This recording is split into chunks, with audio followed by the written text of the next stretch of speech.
네, 여러분 안녕하세요. 강주한의 오픽TV의 강주한입니다. 반갑습니다. 자, 여러분 취업 준비하거나 아니면 카투사 지원하거나 또는 승무원 준비하실 때 특정한 등급이 필요하거나 특정한 성적이 필요할 때 환산 점수에 의해서 움직이죠. 이때 20만 이상이 시험을 보는 3대 메이저 시험, 토익 스피킹, 오픽 중에 환산 점수에 의해서 항상 같이 움직이는 점수가 있죠. 그게 바로 토익 780, 그리고 토익 스피킹의 140, 레벨 6, 그리고 오픽의 IM2입니다. 과연 이 세 개 중에 우리에게 유리한 시험이 있을까요? 네, 그거를 알아보도록 하겠습니다. 저는 세 시험을 모두 매우 많이 응시한, 아마 국내에서 가장 많이 응시하지 않았을까 싶은데요. 토익 같은 경우는 150회 정도 받고요. 한 45회 정도 만점을 받았습니다. 그리고 토익 스피킹 같은 경우는 그냥 3번 정도 응시했고 2번의 만점을 받았고요. 그리고 오픽 같은 경우는 한 130회, 140회 정도 응시했고요. 만점을 받았습니다. 네, 토익은 왜 이렇게 많이 보게 됐냐면 제가 그 오픽을 강의하기 전에 그때는 유명한 시험이 아니었기 때문에 그 저변이 확대되지 않았기 때문에 토익에 대한 강의를 했었고요.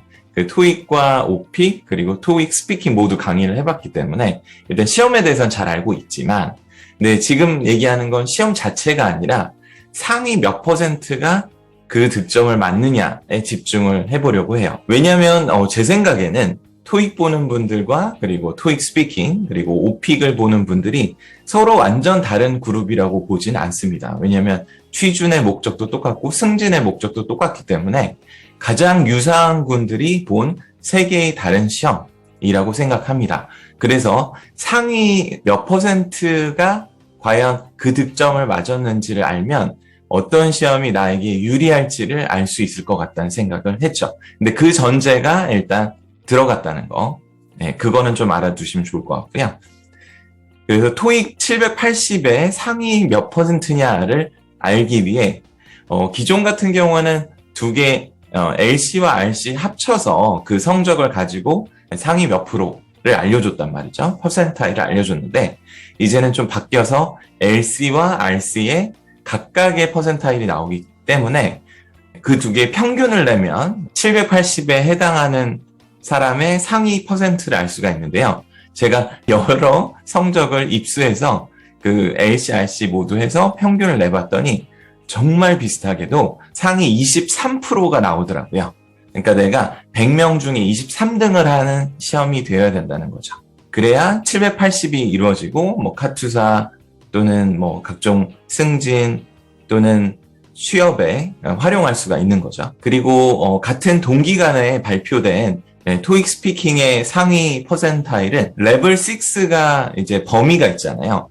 130에서 150점인데 130점 상위 56%에 해당하고, 그리고 150점을 맞은 사람은 상위 11%에 해당합니다. 그래서 굉장히 범위가 넓죠. 그래서 딱 중앙값인 140점이기 때문에 상위 33%라는 뜻이고요. 상위 33% 안에 들어야 이제 140점을 맞게 된다.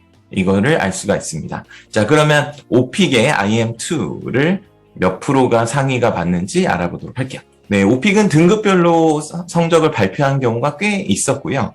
그래서 비교적 정확하게 알 수가 있는데 IM2를 받는 사람들의 상위 퍼센트는 43% 이상 또는 40% 이상으로 가장 후하게 점수를 주는 걸로 나타났습니다. 그래서 이제 그 오픽으로 상당히 많이 사람들이 이동했던 것도 사실이고요. 그러면 이제 점수대로 봤을 때 나의 상대적인 점수가 조금 덜 나와도 점수가 IM2가 나오기 때문에 이제 오픽으로 많이 시험이 쏠렸던 거고, 그 단지 이제 내가 시험에 대한 성향은 있잖아요. 내가 하나도 영어로 말을 못하는데 그냥 오픽을 본다고 토익 스피킹을 본다고 높은 점수가 나오진 않으니까, 그래서 내가 아예 말을 하지 못하는 느낌이라면 그냥 토익이 가장 맞겠죠. 왜냐면 그냥 글을 보고 풀면 되고 듣고 풀면 되니까, 이제 말하기에 대한 자신이 없다면 토익이 좋겠고요. 말하기에 대한 자신이 있으면 어느 정도 나는 할 수 있다. 30, 40% 안에 들을 수 있다. 라고 생각을 하시면 네, 오픽이나 토익 스피킹을 하시면 좋겠고, 오픽은 약간 회화적인 측면이 많기 때문에 나는 좀 전투적으로 토익 스피킹을 원한다라고 하면 토익 스피킹이 좋겠고요. 그리고 나는 좀 프리하게 얘기하는 거죠. 프리 토킹이 좋아. 그러면 오픽이 좀 더 편안하게 접근할 수 있는 시험으로 보여집니다. 그래서 오늘의 한 줄 정리, 취업 기준 또는 카투사 기준, 승진 기준에서 같은 점수일 때 오픽 IM2가 가장 점수가 후했다라고 할 수 있고요. 이 점을 아는 건 굉장히 중요할 것 같아요. 저도 사실은 정확하게 이렇게 따져본 건 처음인데 그 상위 퍼센타일이 내가 좀 뒤쪽에 있어도 그 점수를 받아서 같은 점수로 인정을 받는다면 뭐 나쁘지 않은 것 같거든요. 그래서 뭐 카투사 승진 또는 뭐 항공사 등에 지원을 하실 때 이 점을 아시고 활용하시면 좋을 것 같고, 무엇보다도 그 말하기 시험은 시험 시간이 짧고 준비 기간도 짧고 그다음에 성적 나오는 것도 일주일 이내이기 때문에 그런 장점을 이용하셔서 보시면 좋을 것 같고, 대신에 응시료는 뭐 2배 정도 되니까 시험은 빠르고 좀 준비도 쉽긴 한데 조금 비싸는 그런 단점도 있다는 거. 네, 오늘의 내용은 여기까지 마무리해 보겠습니다. 또 궁금한 사항 있으면 언제나 질문 주시고요. 그리고 카투사 지원은 9월 15일 정도에 항상 9월 13일, 9월 15일 이 정도에 시작을 하니까 그 전에 성적이 있어야 되니까요. 8월에는 성적을 좀 받아놓는 그런 준비를 하시고, 그러니까 8월 말일까지는 그래도 시험을 응시하거나 성적을 받아놓기를 좀 강조를 드리겠습니다.